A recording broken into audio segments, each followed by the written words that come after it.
there's been a lot of conversation about the 4 position, right? The power forward. A lot of people don't want Keegan at the 4, but he's probably going to be at the 4 because they don't really have any others to lean on. But there are a couple names that could fall into play here. Now, I want to be very clear that this is Maxime Raynaud at the 4, right? Because if I just say Isaac Jones or Maxime Raynaud may get some time at the 5, and I don't believe that Isaac Jones is really going to get any time at the 5. So just specifically in the 4 position, and we're going to ask everyone out there this question: who gets more playing time next season at the 4? Isaac Jones or Maxime Raynaud? Kyle, you are on the clock. I'm going to go Maxime Raynaud. The reason I'm going to go Maxime Raynaud is that, one, I think he has a higher ceiling than Isaac Jones. Seems to be what most people are saying. Should have been a first-round pick, wanted to come to Sacramento, all that good stuff. And 2, we had Kyle Smith, head coach at Stanford, who coached Isaac Jones also at Wazoo. Kyle Smith talked to Brendan Nunez at Summer League and talked about how Maxime is probably closer to a tall man 4 than he is to a traditional center. He's not going to be backing people down in the post, defensively specifically. He's going to be a shot blocker, stretching the floor, shooting corner threes type of role player, which if he's going to play with Domantas Sabonis, then you're going to have to play the 4. Yeah. Now, if he's playing alongside Drew Eubanks, then maybe we have a different conversation. Or if he's playing alongside Dario Saric, maybe we talk differently. But I think Maxime Raynaud's future is as a tall man 4. I'm not saying a power forward, but a Chet Holmgren tall man 4 is where his future is going to be in the NBA. So if Maxime Raynaud is going to be a contributor ever on the Kings, I think it's going to have to be at the 4 position. And Kyle Smith also said Isaac Jones is probably closer to a 5. Now, it stinks that Isaac Jones is only 6'8", but Isaac Jones's skill set is probably closer to that of a backup center, but his size is closer to that of a forward. And so that's why he's kind of a tweener who's also kind of still growing, not like physically, but growing in terms of basketball skill set. So maybe he's more of a rough clay to build upon, which we saw in Summer League. I mean, he was running the floor in Summer League. He was playing the point center like Sabonis at times. Like, maybe there's more to his game than what we're seeing. But as of right now, I think Maxime Raynaud's future is as a tall man 4 alongside Sabonis instead of being a backup to Sabonis. Yeah, this is a tough one. There is an answer that I think most people would assume that I would take because I was so high on Maxime Raynaud. And I don't want to just say the other name in Isaac Jones just to say it, but I do think that watching Isaac Jones, it's Summer League, and how much this coaching staff and organization seems to like the idea of experience, I think it is closer than you would assume I would think it is. So I am really, really torn on this one. I want to say Maxime because he's my guy. I wanted the Kings to draft him, and they got him. As far as Isaac Jones is concerned, I do think that he is more hot and ready, like a Little Caesar's pizza, and I believe that the Kings do appreciate that. It's going to be close, Kyle. It's going to be really close. And obviously, we can open this up to the possible options to back up Keegan Murray in general, as far as Dario Saric, trying DeMar DeRozan at the 4, trying Nick Clifford at the 4 as well, who's a little bit smaller to do that. But, yeah, I actually think it might be Isaac Jones. I think it's going to be Isaac Jones this year because this organization has continued to tell us how much they care about experience. And look, everybody was talking about Maxime and obviously Nick Clifford at Summer League, but Isaac Jones had a good stretch too. That 3 ball is starting to figure itself out. We still have to see him do it at the NBA level in games that actually matter. He was first team all summer league. Yeah, I everything in my bones, my heart is telling me to go Maxime, but my head is actually telling me to go Isaac Jones, just based on what this team has shown us that they appreciate and how they prioritize these things. And I think I'm making the evaluation based on what I've already seen from Isaac Jones, which is wasn't great at running, DHOs. Yeah. Wasn't great at spacing the floor when he got his limited run last year. Wasn't great at spacing the floor. Like, he would instinctively run to wrong spots. I know Mike Brown was trying to do a lot of coaching with him back in December. But again, maybe his skill set changes. I should also qualify my point, which is if either of them can shoot 36% on corner threes, they will be they will be playing more backup four. If anyone can just sit in the corner and shoot threes at a 36 to 40% clip, you will find time on this team. I don't know which one it'll be, though. You know what's interesting? I almost feel like it's Isaac Jones because of the ceiling conversation.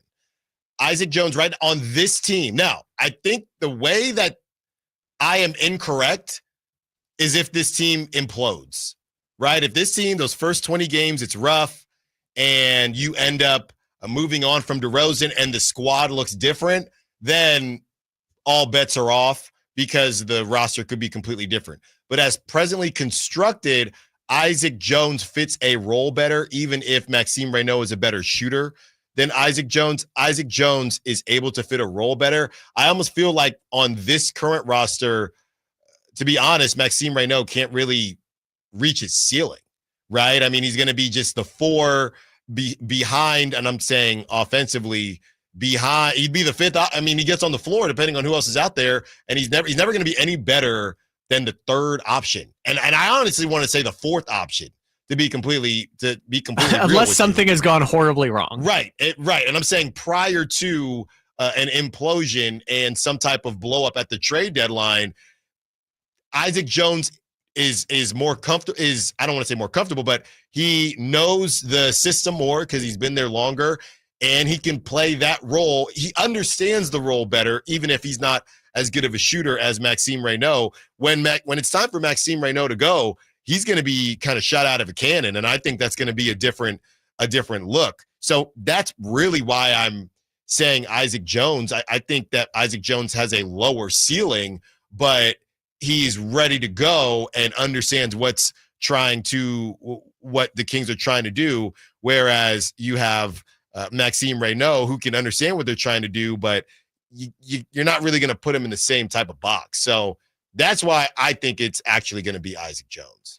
I understand your points, and I think that absolutely could happen because we're talking about two bench players essentially, and Isaac Jones is a power forward and Maxime Raynaud is a center. Now, I guess mine is more a commentary on the direction that I think the modern NBA is headed, and that Maxime Raynaud is going to have to be a four in the NBA. And look, maybe he won't contribute this season, right? This wouldn't be the first time a second round pick who is third on the depth chart at his position hasn't gotten significant run.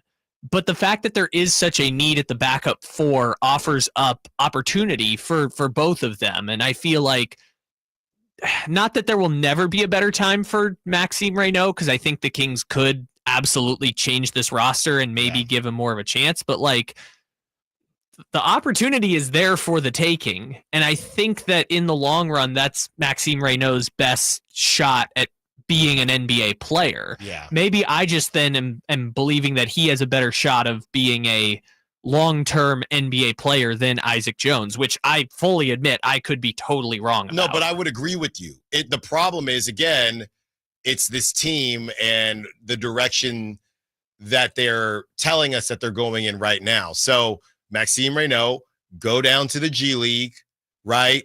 Put up 30 a night because you are an older rookie. So put up 30 a night for a year. We'll see what happens next year with some of the decisions they make. Get your defense right?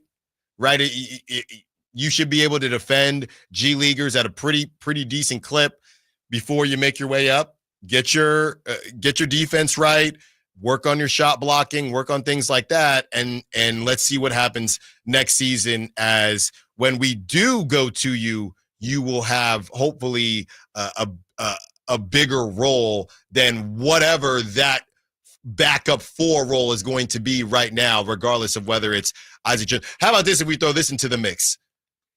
Isaac Jones, Maxime Raynaud, Dario Saric. Who gets the most playing? Dario Saric is going to get more playing time than either of them. Okay, if this is the current roster, I would say Dario Saric probably starts the season as the backup power forward. If anyone can shoot 36% on corner threes, you will play. But I'm guessing it's going to be Saric. The thing is, the first time they make a trade, Dario Saric is going to be a salary cap casualty. Like, they're going to have to move him to match numbers. Dario Saric, you know how Kevin Love made the joke about how I never thought I would just be a number on a spreadsheet? That's what Dario Saric is on the Kings right now. He might play, he might not, but the second they want to make a trade, he's the salary they're going to have to use to match. Here's my thing. I haven't seen Dario Saric play in at least a year. But when I did see him play, he was better, I think, than Isaac Jones. And that was when he was on the Warriors for a hot second. If memory serves correct, I think he was better than Isaac Jones is right now. The problem is that was at least a year ago, maybe more than that.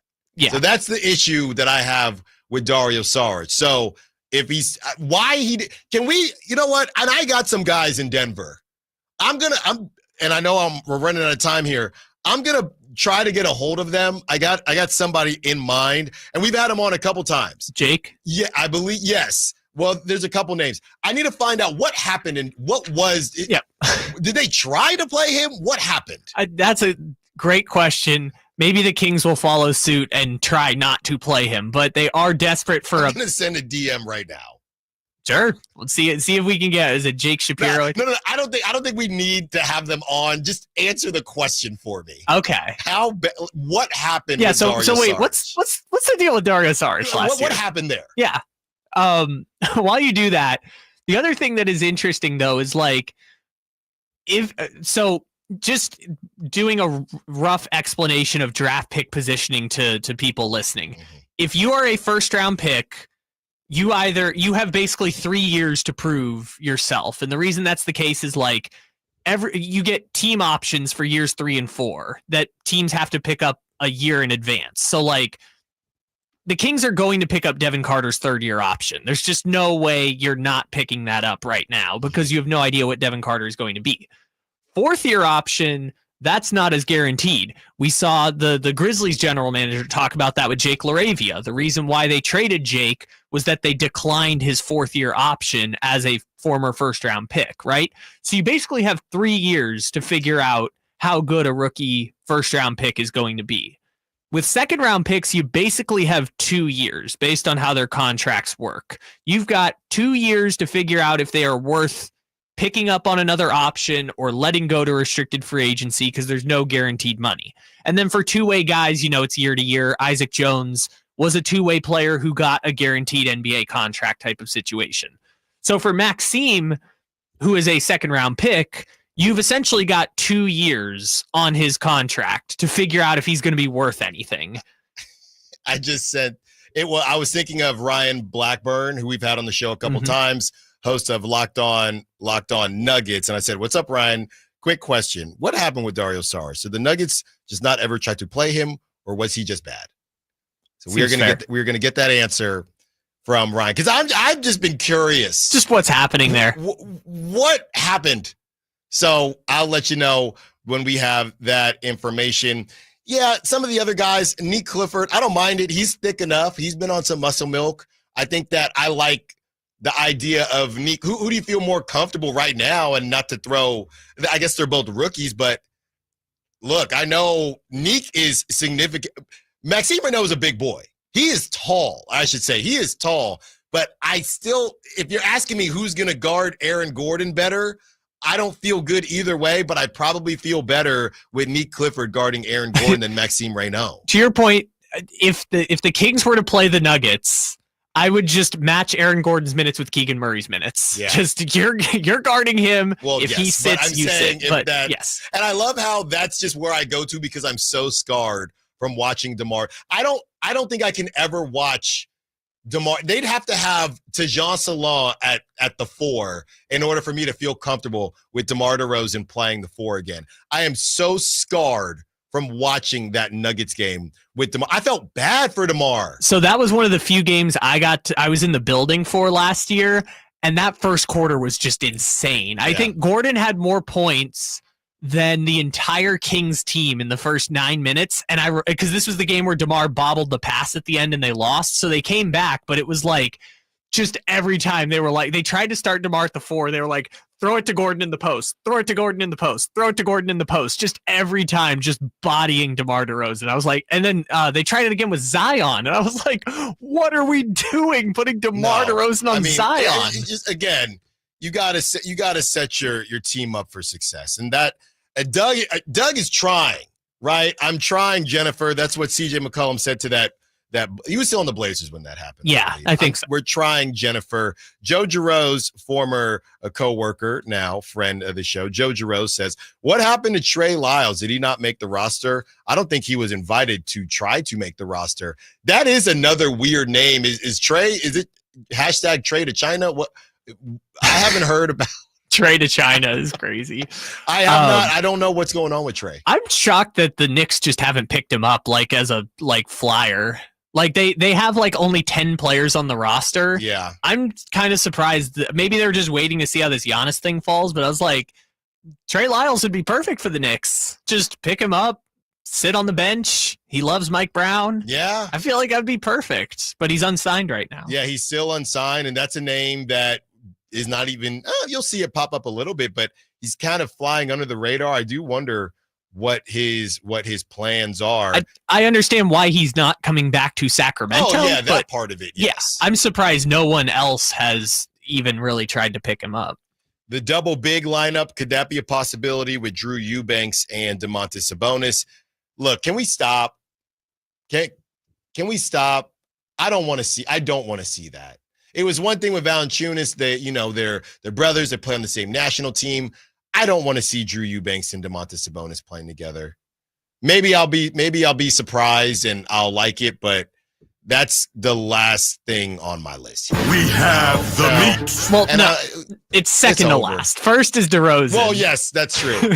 First is I would rather see Drew Eubanks and Domantas Sabonis on the court together than watch DeMar DeRozan try to handle Aaron Gordon. That's number one. No, that I understand. Yes, there's just no world where they should play DeRozan at the 4 ever. Yeah. Just put Nick Clifford there. I don't think Nick Clifford, based on his measurables, is going to be able to guard Aaron Gordon or Zion Williamson. But I'd rather do that than try DeMar DeRozan or Drew Eubanks. I want to see. I want to see it at least. Let's confirm that he can't do it. We know DeMar DeRozan can't do it, and he never should have been in that position. We know that, right? I want to see things that we at least don't know yet. We don't know. We have a feeling because of his profile that Maxime Raynaud would probably struggle, but we don't know that. We don't know that Nick Clifford. It's the stuff that we know that I don't need to see again. Isaac Jones, I think, does a great job defensively. He's not the most shut down in the world, but I like what I've seen from Isaac Jones. I don't know for a fact that Dario Saric can or can't, but I feel pretty sure that he can't guard Aaron Gordon. You say Maxime no, and I would say right now probably yes. He's a second-round pick, but based on the measurables, if you watch that NBA Finals, Chet was guarding Pascal Siakam at times. The only argument that I will give you, maybe Maxime Raynaud is dang near better fit to guard certain 4s than 5s, right? I think, and somebody's saying it on the text line, it's just going to be a matchup type of deal.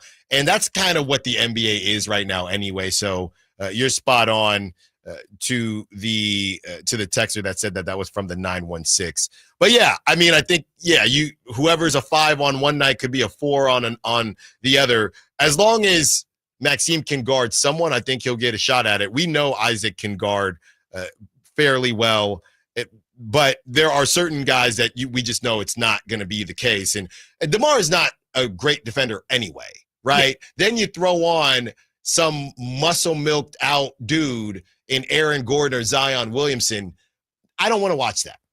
That's not something that I enjoy. Yeah, I guess the problem, though, is that, like, Keegan's the only person who even has a whiff of guarding those people, which is the tough. So just a tryout. Who's going to allow Keegan to not play 8,000 minutes? Because I can't remember when we talked about this. The summer's starting to blend together a little bit, but I remember at some point we brought up the B-ball index or Basketball University, one of those people stat that, like, Keegan Murray, for his size, was a really, really good shot blocker and rim defender. Yes, he is. So clearly this team needs rim protection and shot blocking because Sabonis is not bringing enough of that at the center position, which is fine. You know, there's lots of teams that don't have shot blocking centers and are still able to be successful, but they do need some level of shot blocking and rim protection.